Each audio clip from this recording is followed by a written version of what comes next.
তীব্র বাতাস, পাহাড় সমান ঢেউ, লাখ লাখ টন পানির ধাক্কা, এত কিছু মিলেও একসাথে একটা কার্গো জাহাজকে ডোবাতে পারে না কেন? আচ্ছা, এটা জানার আগে একবার ভাবুন তো যে কার্গো জাহাজগুলো আমাদের পৃথিবীকে টিকিয়ে রেখেছে। যে কার্গো জাহাজ না থাকলে পুরো পৃথিবীটাই মুহূর্তের মধ্যে থমকে যাবে। যে কার্গো জাহাজ একদিন বন্ধ থাকলেই পৃথিবীর প্রতিটা পণ্যের দাম আপনার নাগালের বাইরে চলে যাবে। সেই কার্গো জাহাজের মধ্যকার জীবনটা কেমন হয়? এটাকে কি শুধু আপনার কোনো কন্টেইনারের পাহাড়ই মনে হয়, নাকি এর বিশালতার মধ্যে কারো জীবনও পৃথিবীর অন্য কোনো প্রান্তের থেকে সম্পূর্ণ আলাদা? সমুদ্রের বিশালতার সাথে লড়াই করে মৃত্যুর হাতছানিকে প্রতিনিয়ত পাশ কাটিয়ে যারা আপনার জীবনকে এতটা সহজ করে তুলেছে, তাদের জীবনটা আসলে কেমন কাটে? কেমন সেই জীবন? চলুন পৃথিবীর সব থেকে বিশাল কার্গো জাহাজটা থেকেই এসব কিছু প্রত্যক্ষ করে আসি। আজকে আমরা এমন একটা কন্টেইনার জাহাজের মধ্যে প্রবেশ করব যার নাম মেয়ার্স্ক লাইন কার্গো জাহাজ। পুরো পৃথিবীতে এই ধরনের কন্টেইনার জাহাজ মাত্র 31টাই বানানো হয়েছিল। এই জাহাজগুলো 1312 ফিট লম্বা, 193 ফিট চওড়া আর উচ্চতায় 240 ফিট ছিল। সত্যি বলতে দৈর্ঘ্য প্রস্থের পরিমাপ শুনে এর বিশালতা আন্দাজ করা কঠিন। তাই সহজভাবে বললে এই জাহাজের ডেকে দাঁড়ালে আপনি সমুদ্র পৃষ্ঠ থেকে প্রায় 200 ফুট উপরে থাকবেন।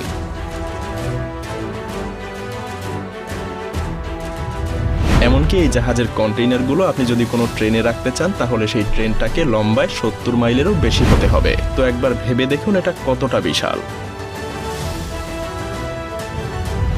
শুধু কি তাই, এই জাহাজের সর্বোচ্চ ওজন ধারণ ক্ষমতা প্রায় 2,50,000 টন। এর মধ্যে শুধুমাত্র জাহাজের নিজের ওজনই 63,000 টন, বাকি সবটাই তার বহন করা কন্টেইনার।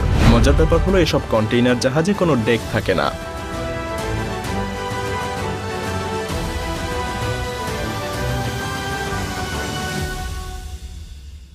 কারণ তাদের লক্ষ্যই থাকে যতটা সম্ভব কন্টেইনার বহন করা, যদিও এতে কিছুটা রিস্ক থেকেই যায়। মেরিমেয়ার্স্ক নামের পৃথিবীর অন্যতম বিশাল আকারের এই জাহাজ 24 কলাম কন্টেইনার বহন করতে পারে। প্রত্যেকটা কলাম আবার পাশাপাশি 23টা কন্টেইনার রাখতে পারে। আবার এক একটা কলামে লম্বায় একটার উপর একটা করে 21টার মতো কন্টেইনার রাখা যায়। এর ধারণ ক্ষমতা আপনার ধারণার থেকেও বেশি, তাই না?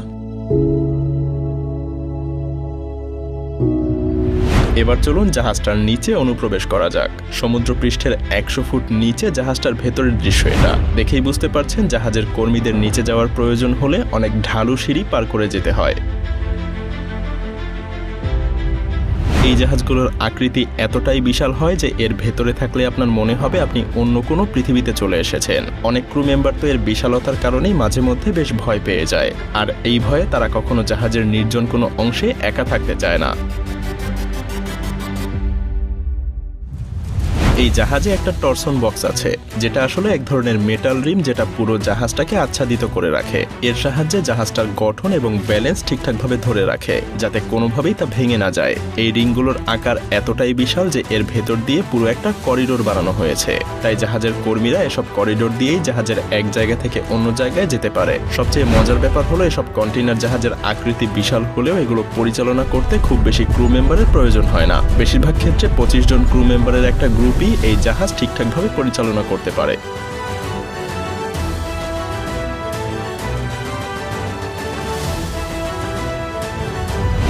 এই ক্রু মেম্বাররা বেশিরভাগ সময় জাহাজের সব ব্রিজের উপরেই অবস্থান করে, আর খুব কম সময়ই তারা জাহাজের হল কিংবা অন্যান্য জায়গায় যায়। জাহাজের এসব ব্রিজগুলো খুবই ছোট। ব্রিজগুলোর এই জায়গাগুলো ছাড়া জাহাজের বাকি অংশ পুরোটাই কন্টেইনারের জন্য রাখা হয়। কার্গো শিপের প্রত্যেকটা ক্রু সদস্যই 4 ঘন্টা শিফটে কাজ করে, আর এই শিফটগুলো দিনের যে কোনো সময় হতে পারে, কারণ জাহাজে সার্বক্ষণিকভাবে কাউকে না কাউকে সজাগ থাকতেই হয়। জাহাজের বিভিন্ন মেশিনারিজ রক্ষণাবেক্ষণ, সমুদ্রের মধ্যে দিয়ে নিরাপদে জাহাজ চালনা, রান্নাবান্না এবং ব্রিজকে পরিষ্কার পরিচ্ছন্ন রাখা ক্রুদের সবচাইতে গুরুত্বপূর্ণ কাজ। তবে কন্টেইনার জাহাজে কিন্তু বেশ পরিশ্রমের কাজও করতে হয়। জাহাজে ক্রুদেরকেই প্রতিদিন খুবই টাইট একটা শিডিউল মেনটেন করতে হয়। তাছাড়া একবার যাত্রা শুরু করলে সমুদ্রে প্রায় 3 থেকে 6 মাস পর্যন্ত একটানা কাটাতে হয়। এই সময়ের মধ্যে তাদের পক্ষে কোনোভাবেই সম্ভব হয় না নিজেদের পরিবারের কাছে ফিরে যাওয়ার। আবার কখনো কখনো তারা যোগাযোগও রাখতে পারে না। এমনকি জাহাজ কোনো শহরে থামলে সেখানে ঘুরে বেড়ানোরও তাদের সময় হয় না, কারণ কন্টেইনার জাহাজগুলো লোড এবং আনলোড করতে হয় মাত্র 24 থেকে 48 ঘন্টার মধ্যেই। এত কম সময়ের মধ্যে শহরে ঘুরে ফিরে উপভোগ করার মতো সময় জাহাজের ক্রুদের হয় না। তবে হ্যাঁ, বেশিরভাগ কার্গোশিপ ওয়ার্কাররা লক্ষাধিক টাকা বেতন পেয়ে থাকে, আর তারা বছরে 6 মাস পর্যন্ত পরিবারের সাথে ছুটি কাটানোর জন্য সময় পায়।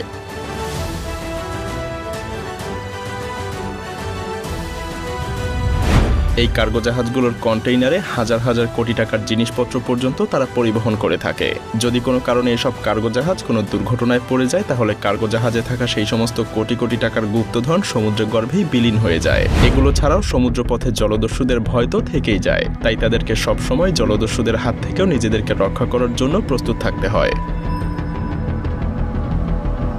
জলদস্যুরা ছোট ছোট স্পিডবোট ব্যবহার করে এসব কার্গো জাহাজে হামলা করে থাকে। কখনো কখনো তারা হামলা করে জাহাজের সব ক্রু মেম্বার এবং ক্যাপ্টেন সহ জিম্মি করে ফেলে।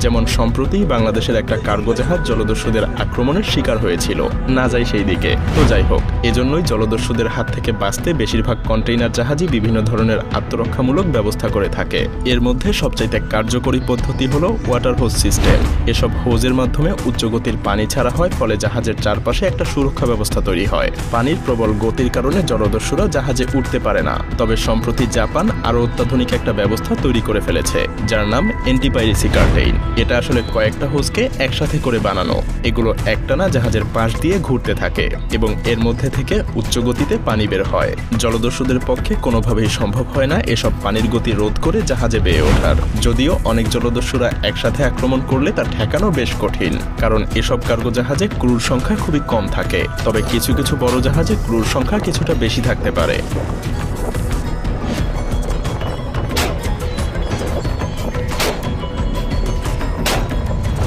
এছাড়াও কার্গো জাহাজের কন্টেইনারগুলোকে নিরাপদে রাখাটাও বেশ বড় একটা চ্যালেঞ্জ। আর তাই জাহাজের ক্রুরা সব কন্টেইনারগুলোকে বিশেষ এক ধরনের লকিং সিস্টেমের মাধ্যমে আটকে রাখে। তাতেও না হলে বিভিন্ন শেকল বা মোটা মোটা রশির সাহায্যে কন্টেইনারগুলোকে ঠিকঠাক জায়গায় বেঁধে রাখা হয়, যাতে সমুদ্রে কোনো দুর্যোগকালীন পরিস্থিতিতে কোনোভাবেই কন্টেইনারগুলো ছিটকে সমুদ্রে না পড়ে যায়।